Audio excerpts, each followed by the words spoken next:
दोस्तों, आज आपके सामने पेश करने जा रही हूँ चंद्रधर शर्मा गुलेरी की कहानी उसने कहा था। तो चलिए शुरू करते हैं कहानी का पहला चैप्टर। उसने कहा था। बड़े बड़े शहरों के इक्के गाड़ी वालों की जबान के कोड़ों की जिनकी पीठ छिल गई है और कान पक गए हैं, उनसे हमारी प्रार्थना है कि अमृतसर के बम्ब कार्ड वालों की बोली का मरहम लगावें।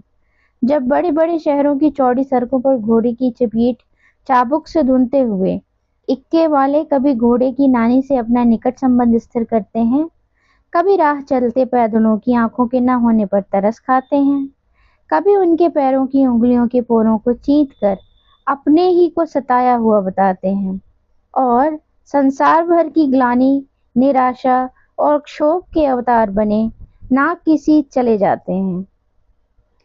तब अमृतसर में उनकी बिरादरी वाले तंग चक्करदार गलियों में हर एक लट्ठी वाले के लिए ठहर कर सब्र का समुंदर उमाड़ कर, बच्चों खालिसा जी, हटो भाई जी, ठहरना भाई, आने दो लाला जी, हटो बाछा, कहते हुए सफेद फेंटों, खच्चरों और बत्तकों, गन्ने, कोमचों और भारे वालों के जंगल में से राह खुलते हैं। क्या मजाल है कि जी और साहब के बिना सुने किसी को हटना पड़े। ये बात नहीं कि उनकी जीभ चलती नहीं, पर मीठी छुरी की तरह महीन मार करती है। यदि कोई बुढ़िया बार बार चेतावनी देने पर भी लीक से नहीं हटती, तो उनकी वचनावली के ये नमूने हैं।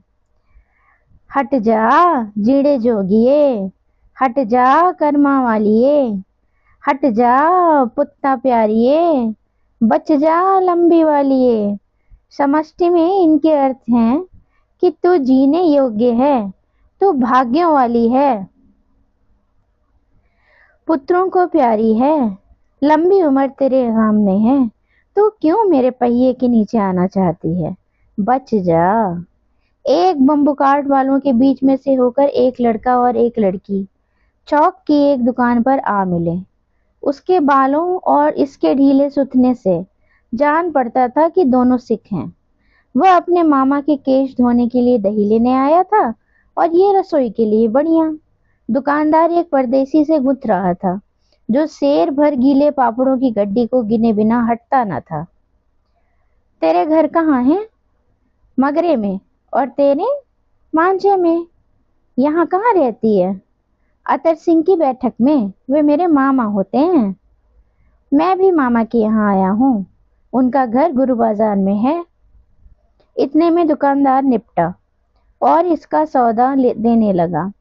सौदा देकर दोनों साथ साथ चले। कुछ दूर जाकर लड़के ने मुस्कुराकर पूछा, तेरी कुड़माई हो गई? इस पर लड़की ने कुछ आंखें चढ़ाकर धत कहकर दौड़ गई और लड़का मुंह देखता रह गया। दूसरे तीसरे दिन सब्जी वालों के यहाँ, दूध वालों के यहाँ अकस्मात दोनों मिल जाते। महीना भर यही हाल रहा। 2-3 बार लड़के ने फिर पूछा, तेरी कुड़माई हो गई? और उत्तर में वही धत मिला। एक दिन जब फिर लड़के ने वैसे ही हंसी में चिढ़ाने के लिए पूछा, तो लड़की के संभावना के विरुद्ध बोली, हाँ हो गई। कब? कल। देखते नहीं ये रेशम से कड़ा हुआ शालू? लड़की भाग गई। लड़की ने घर की राह ली। रास्ते में एक लड़के को मोरी में ढकेल दिया, एक छावनी वाले की दिन भर की कमाई खोई, एक कुत्ते पर पत्थर मारा और एक गोभी वाली के ठेले में दूध उड़ेल दिया। सामने नहाकर आती हुई किसी वैष्णवी से टकराकर अंधे की उपाधि पाई, तब कहीं घर पहुंचा। 2 राम राम, यह भी कोई लड़ाई है? दिन रात खंदकों में बैठे हड्डियां अकड़ गईं। लुधियाना से 10 गुना जाड़ा और मेह और बर्फ ऊपर से। पिंडलियों तक कीचड़ में धंसे हुए हैं। जमीन कहीं दिखती नहीं। घंटे 2 घंटे में कान के पर्दे फाड़ने वाले धमाके के साथ सारी खंदक हिल जाती है और 100-100 गज धरती उछल पड़ती है। इस गैबी गोले से बचे तो कोई लड़े। नगरकोट का जलजला सुना था। यहाँ दिन में 50 जलजले होते हैं। जो कहीं खंदक से बाहर साफा या कुहनी निकल गई तो चटाक से गोली लगती है। न मालूम बेईमान मिट्टी में लेटे हुए हैं या घास की पत्तियों में छिपे रहते हैं।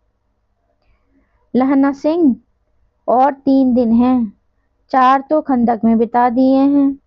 परसों रिलीफ आ जाएगी और फिर 7 दिन की छुट्टी। अपने हाथों झटका करेंगे और पेट भर खाना खाकर सोएंगे। उसी फिरंगी मेम के बाग में मखमल का सा हरा घास है, फल और दूध की वर्षा कर देती है। लाख कहते हैं दाम नहीं लेती, कहती है तुम राजा हो, मेरे मुल्क को बचाने आए हो। 4 दिन तक एक पलक नहीं झेपी।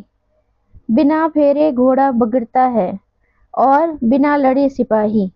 मुझे तो संगीन चढ़ाकर मार्च का हुक्म मिल जाए, फिर 7 जर्मनों को अकेला मारकर ना लौटूं तो मुझे दरबार साहब की देहली पर मत्था टेकना नसीब ना हो पाए। पाजी कहीं के, कल उनके घोड़े संगीन देखने से मुंह फाड़ देते हैं और पैर पकड़ने लगते हैं। यूं अंधेरे में 30-30 मन का गोला फेंकते हैं।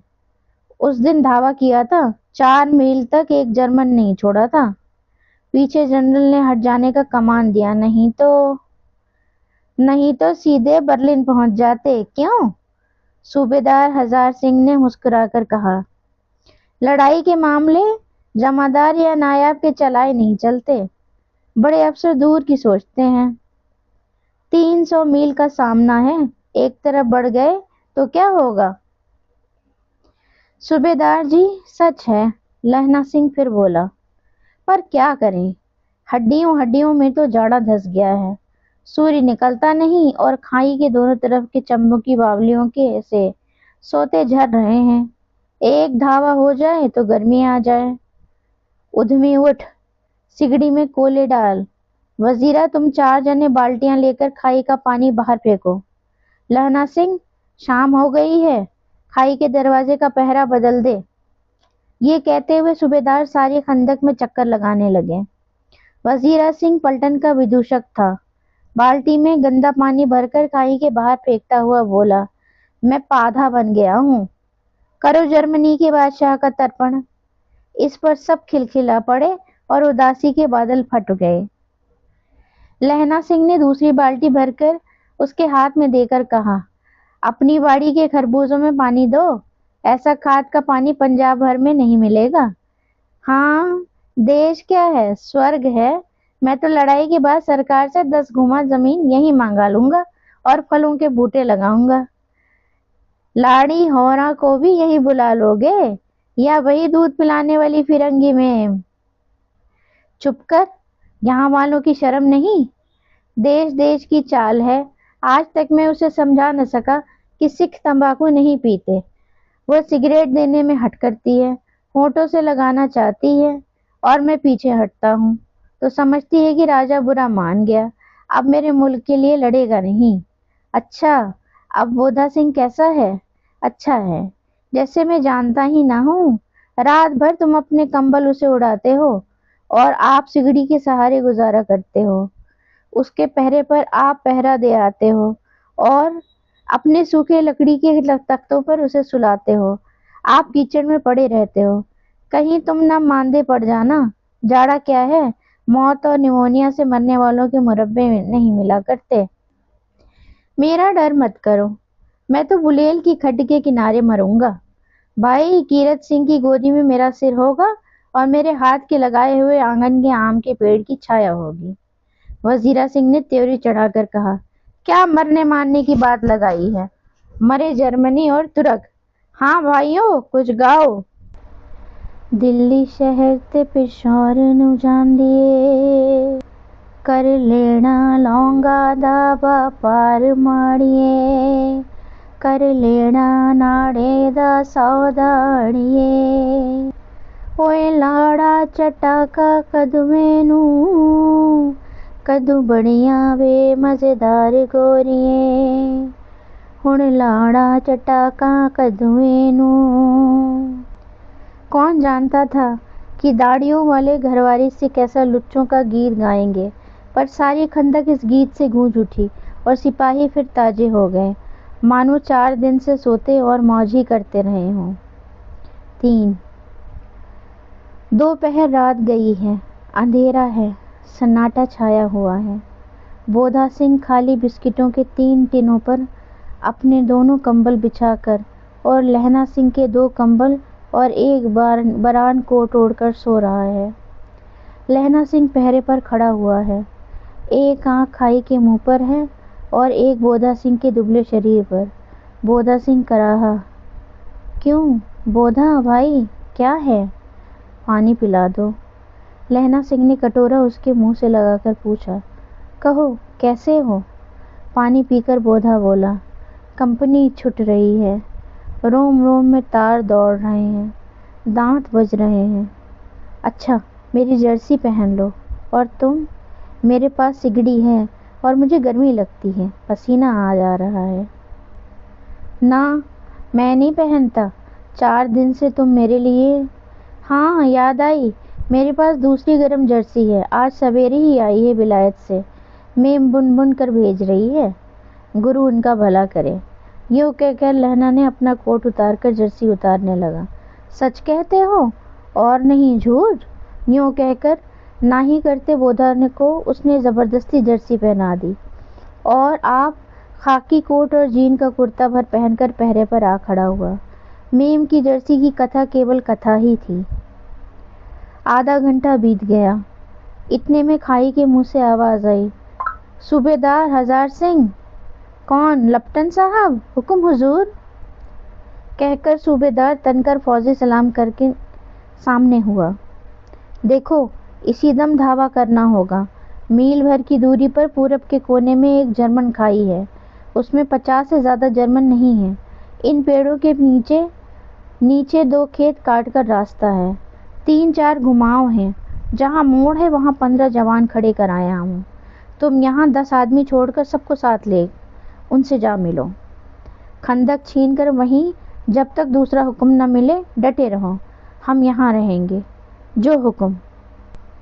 चुपचाप सब तैयार हो गए। बोधा भी कंबल उठाकर चलने लगा। तब लहना सिंह ने उसे रोका। लहना सिंह आगे हुआ तो बोधा के बाप सूबेदार ने उंगली से बोधा की ओर इशारा किया। लहना सिंह समझकर चुप हो गया। पीछे 10 आदमी कौन रहे इस पर बड़ी हुज्जत हुई, कोई रहना न चाहता था। समझाकर सूबेदार ने मार्च किया। लप्टन साहब लहना की सिगड़ी के पास मुंह फेर कर खड़े हो गए और जेब से सिगरेट निकालकर सुलगाने लगे। 10 मिनट बाद उन्होंने लहना की ओर हाथ बढ़ाकर कहा, लो तुम भी पियो। आंख मारते मारते लहना सिंह सब समझ गया। मुंह का भाव छिपाकर बोला, लाओ साहब। हाथ आगे करते ही उसने सिगड़ी के उजाले में साहब का मुंह देखा, बाल देखे, तब उसका माथा ठनका। लप्टना साहब के पट्टियों वाले बाल एक दिन में ही कहीं उड़ गए और उनकी जगह कैदियों से कटे बाल कहाँ से आ गए। शायद साहब शराब पिए हुए हैं और उन्हें बाल कटवाने का मौका मिल गया है। लहना सिंह ने जानना चाहा। लप्टन साहब 5 वर्ष से उनकी रेजिमेंट में थे। क्यों साहब, हम लोग हिंदुस्तान कब जाएंगे? लड़ाई खत्म होने दो। क्यों, क्या यह संदेश पसंद नहीं? नहीं साहब, शिकार के बेमज़े यहाँ कहाँ। याद है 5 साल नकली लड़ाई के पीछे हम आप जगाधरी जिले में शिकार करने गए थे। नहीं साहब, शिकार के बेमज़े यहाँ कहाँ। याद है 5 साल नकली लड़ाई के पीछे हम आप जगाधरी जिले में शिकार करने गए थे। हाँ हाँ, वहीं जब आप खोते पर सवार थे और आपका खानसामा अब्दुल्ला रास्ते के एक मंदिर में जल चढ़ाने को रह गया था। बेशक पाजी कहीं का। सामने से वह नीलगाय निकली कि ऐसी बड़ी मैंने कभी न देखी थी, और आपकी एक गोली कंधे में लगी और पुट्ठे में निकली। ऐसे अफसर के साथ शिकार खेलने में मजा है। क्यों साहब, शिमले से तैयार होकर उस नीलगाय का सिर आ गया था ना? आपने कहा था कि रेजिमेंट की मैस में लगाएंगे। हाँ, पर मैंने वह विलायत भेज दिया। ऐसे बड़े बड़े सींग 2-2 फुट के तो होंगे। हाँ लहना सिंह, 2 फुट 4 इंच के थे। तुमने सिगरेट नहीं पिया? पीता हूँ साहब, दिया सलाई ले आता हूँ। ये कहकर लहना सिंह खंदक में घुस गया। अब उसे संदेह नहीं रहा था। اس نے جھٹپٹ نشچے کر لیا کہ کیا کرنا چاہیے۔ اندھیرے میں کسی سونے والے نے سے وہ ٹکرایا۔ کون؟ وزیرا سنگھ؟ ہاں، کیوں لہنا، کیا قیامت آ گئی؟ ذرا تو آنکھ لگنے دی ہوتی۔ ہوش میں آؤ، قیامت آئی ہے اور لپٹن صاحب کی وردی پہن کر آئی ہے۔ کیا؟ لپٹن صاحب یا تو مارے گئے ہیں یا قید ہو گئے ہیں۔ ان کی وردی پہن کر یہاں کوئی جرمن آیا ہے۔ صوبیدار نے اس کا منہ نہیں دیکھا۔ میں نے دیکھا اور باتیں کی ہیں۔ سوہرا صاف اردو بولتا ہے، پر کتابی اردو، اور مجھے پینے کو سگریٹ دیا ہے۔ تو اب مارے گئے، دھوکہ ہے۔ صوبیدار کیچڑ میں چکر کاٹتے پھریں گے اور یہاں کھائی پر دھاوا ہوگا۔ اٹھو، ایک کام کرو، پلٹن کے پیروں کے نشان دیکھتے دیکھتے دوڑ جاؤ، ابھی بہت دور نہ گئے ہوں گے۔ صوبیدار سے کہو ایک دم لوٹ آئیں۔ خندق کی بات جھوٹ ہے۔ چلو جاؤ، خندق کے پیچھے سے نکل جاؤ، پتہ تک نہ کھڑکے، دیر مت کرو۔ حکم تو یہی ہے کہ یہیں ایسی تیسی حکم کی۔ میرا حکم جمعدار سنگھ، لہنا سنگھ جو اس وقت یہ سب سے بڑا افسر ہے، اس کا حکم ہے۔ میں لپٹن صاحب کی خبر لیتا ہوں۔ پر یہاں تو تم 8 ہی ہو۔ 8 نہیں، 10 لاکھ۔ ایک ایک اقلیہ سکھ 1.25 لاکھ کے برابر ہوتا ہے۔ چلو جاؤ۔ لوٹ کر کھائی کے مہانے پر لہنا سنگھ دیوار سے چپک گیا۔ اس نے دیکھا کہ لپٹن صاحب نے جیب سے بیل کے برابر 3 گولے نکالے، تینوں کو جگہ جگہ خندق کی دیواروں میں گھسیٹ دیا اور تینوں میں سے ایک تار سا باندھ دیا۔ تار کے آگے سوت کی ایک گتھی تھی جسے سگڑی کے پاس رکھا۔ باہر کی طرف جا کر ایک دیا سلائی جلا کر گتھی پر رکھنے، بجلی کی طرح دونوں ہاتھوں سے الٹی بندوق کو اٹھا کر لہنا سنگھ نے صاحب کی کہنی پر تان کر دے مارا۔ دھماکے کے ساتھ صاحب کے ہاتھ سے دیا سلائی گر پڑی۔ لہنا سنگھ نے ایک کندہ صاحب کی گردن پر مارا اور صاحب آنکھ مین گونٹ کہتے ہوئے چت ہو گئے۔ لہنا سنگھ نے تینوں گولوں بین کر خندق سے باہر پھینکے اور صاحب کو گھسیٹ کر سگڑی کے پاس لٹایا۔ جیبوں کی تلاشی لی، 3-4 لفافے اور ایک ڈائری نکال کر انہیں اپنی جیب کے حوالے کیا۔ صاحب کی مورچہ ہٹی۔ لہنا سنگھ ہنس کر بولا، کیوں لپٹن صاحب، مزاج کیسا ہے؟ آج میں نے بہت باتیں سیکھی۔ یہ سیکھا کہ سکھ سگریٹ پیتے ہیں، یہ سیکھا کہ جگہ دھاری کے ضلع میں نیل گائیں ہوتی ہیں اور ان کے 2 فٹ 4 انچ کے سینگ ہوتے ہیں، یہ سیکھا کہ مسلمان خانسامہ مورتیوں پر جل چڑھاتے ہیں اور لپٹن صاحب کھوتے پر چڑھتے ہیں۔ پر یہ تو کہو، ایسی صاف اردو کہاں سے سیکھا ہے؟ ہمارے لپٹن صاحب تو بن ڈیم کے 5 لفظ بھی بولا نہیں کرتے تھے۔ لہنا نے پتلون کے جیبوں کی تلاشی نہیں لی تھی۔ صاحب نے مانو جاڑوں سے بچنے کے لیے دونوں ہاتھ جیبوں میں ڈالے۔ لہنا سنگھ کہتا گیا، چالاک تو بڑے ہو، پر مانجے کا لہنا اتنے برس لپٹن صاحب کے ساتھ رہا ہے، اسے چکما دینے کے لیے 4 آنکھیں چاہیے۔ 3 مہینے ہوئے ایک ترکی مولوی میرے گاؤں آیا تھا، عورتوں کو بچے ہونے کے تعویذ بانٹتا تھا اور بچوں کو دوائی دیتا تھا۔ چودھری کے بڑ کے نیچے منجا بچھا کر حقہ پیتا رہتا تھا اور کہتا تھا کہ جرمنی والے بڑے پنڈت ہیں، وید پڑھ پڑھ کر اس میں سے ومان چلانے کی ودیا جان گئے ہیں۔ گو کو نہیں مارتے، ہندوستان میں آ جائیں گے تو گو ہتیا بند کر دیں گے۔ منڈی کے بنیوں کو بہکاتا کہ ڈاک خانے سے روپیہ نکال لو، راجیہ سرکار کا راجیہ جانے والا ہے۔ ڈاک بابو پہلو رام بھی ڈر گیا تھا۔ میں نے ملا جی کی داڑھی موڑ دی تھی اور گاؤں سے باہر نکال کر کہا تھا کہ جو میرے گاؤں میں اب پیر رکھا تو… صاحب کی جیب میں سے پستول چلی اور لہنا کی جانگ میں گولی لگی۔ ادھر لہنا کی ہنری مارٹن کے 2 فائروں نے صاحب کی کپال کریا کر دی۔ دھڑاکا سن کر سب دوڑ آئے۔ بودھا چلایا، کیا ہے؟ لہنا سنگھ نے اسے یہ کہہ کر سلا دیا کہ ایک ہڑکا ہوا کتا آیا تھا، مار دیا، اور اوروں سے سب حال کہہ دیا۔ سب بندوقیں لے کر تیار ہو گئے۔ لہنا نے صافہ پھاڑ کر گھاؤ کے دونوں طرف پٹیاں کس کر باندھی۔ گھاؤ ماس میں ہی تھا، پٹیوں کے کسنے سے لہو نکلنا بند ہو گیا۔ اتنے میں 70 جرمن چلا کر کھائی میں گھس پڑے۔ سکھوں کی بندوقوں کی باڑ نے پہلے دھاوے کو روکا، دوسرے کو روکا، پر یہاں تھے 8۔ لہنا سنگھ ایک ٹکر مار رہا تھا، وہ کھڑا تھا اور لیٹے ہوئے تھے، اور وہ 70۔ अपने मुर्दा भाइयों के शरीर पर चढ़कर जर्मन आगे घुसे आते थे। थोड़े से मिनटों में वे अचानक आवाज आई, वाहेगुरु जी की फतेह, वाहेगुरु जी का खालसा, और धड़ाधड़ बंदूकों की फायर जर्मनों की पीठ पर पड़ने लगे। ऐन मौके पर जर्मन दो चक्की के पाटों के बीच में आ गए। पीछे से सूबेदार हजारा सिंह के जवान आग बरसते थे और सामने लहना सिंह के साथियों के संगीन चल रहे थे। पास आने पर पीछे वालों ने भी संगीन पिरोना शुरू कर दिया था। एक किलकारी और अकाल सिखां दी फौज आई, वाहेगुरु जी की फतेह, वाहेगुरु जी का खालसा, सत श्री अकाल पुरख, और लड़ाई खत्म हो गई। 63 जर्मन या तो खेत रहे थे या करा रहे थे। सिखों के 15 में के प्राण गए। सूबेदार के दाहिने कंधे में गोली आर पार निकल गई। लहना सिंह की पसली में एक गोली लगी। उसने घाव को खंदक की गीली मिट्टी से पूरा लिया और बाकी का साफा कसकर कमरबंद की तरह लपेट लिया। किसी को खबर न हुई कि लहना को दूसरा घाव, भारी घाव लगा है। लड़ाई के समय चांद निकल आया था, ऐसा चांद जिसके प्रकाश से संस्कृत कवियों का दिया हुआ क्षयी नाम सार्थक होता है, और हवा ऐसी चल रही थी जैसे बाण भट्ट की भाषा में दंतवीणोपदेशाचार्य कहलाती।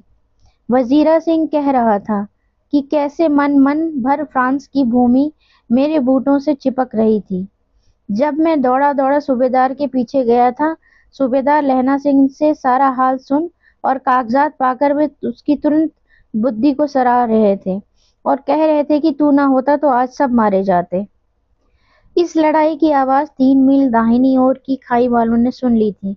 उन्होंने पीछे टेलीफोन कर दिया था। वहां से झटपट 2 डॉक्टर और 2 बीमार ढोने की गाड़ियां चली, जो कोई 1.5 घंटे के अंदर आ पहुंची। फील्ड अस्पताल नजदीक था, सुबह होते होते वहां पहुंच जाएंगे, इसलिए मामूली पट्टी बांधकर एक गाड़ी में घायल लिटाए गए और दूसरी में लाशें रखी गई। सूबेदार ने लहना सिंह की जाग से पट्टी बांधवानी चाहिए, पर उसने यह कहकर टाल दिया कि थोड़ा घाव है, सवेरे देखा जाएगा। बोधा सिंह ज्वर से बर्रा रहा था। वह गाड़ी में लिटाया गया। लहना को छोड़कर सूबेदार जाते नहीं थे। यह देख लहना ने कहा, तुम्हें बोधा की कसम है और सूबेदार जी की सौगंध है जो इस गाड़ी में न चले जाओ, और तुम मेरे लिए वहां पहुंचकर गाड़ी भेज देना, और जर्मन मुर्दों के लिए भी तो गाड़ियां आती होंगी। मेरा हाल बुरा नहीं है, देखते नहीं मैं खड़ा हूँ, वजीरा सिंह मेरे पास ही है। अच्छा, पर बोधा गाड़ी पर लेट गया, भला आप भी चढ़ जाओ। सुनिए तो सूबेदारनी, होरा की चिट्ठी लिखो तो मेरा मत्था टेकना लिख देना, और जब घर जाओ तो कह देना कि मुझसे जो उसने कहा था वो मैंने कर दिया। गाड़ियां चल पड़ी थीं। सूबेदार ने चढ़ते चढ़ते लहना का हाथ पकड़कर कहा, तैने मेरे और बोधा के प्राण बचाए हैं, लिखना कैसा, साथ ही घर चलेंगे। अपनी सूबेदारनी को तू ही कह देना उसने क्या कहना है था। उसने क्या कहा था? अब आप गाड़ी पर चढ़ जाओ, मैंने जो कहा वो लिख देना और कह भी देना। गाड़ी के जाते लहना लेट गया। वजीरा पानी पिला दे और मेरा कमरबंद खोल दे, तर हो रहा है। दोस्तों, आज की कहानी बस इतनी ही। बाकी के बचे हुए चैप्टर्स में आपको अगले एपिसोड में सुनाऊंगी। तब तक के लिए स्टे हैप्पी, गुड बाय।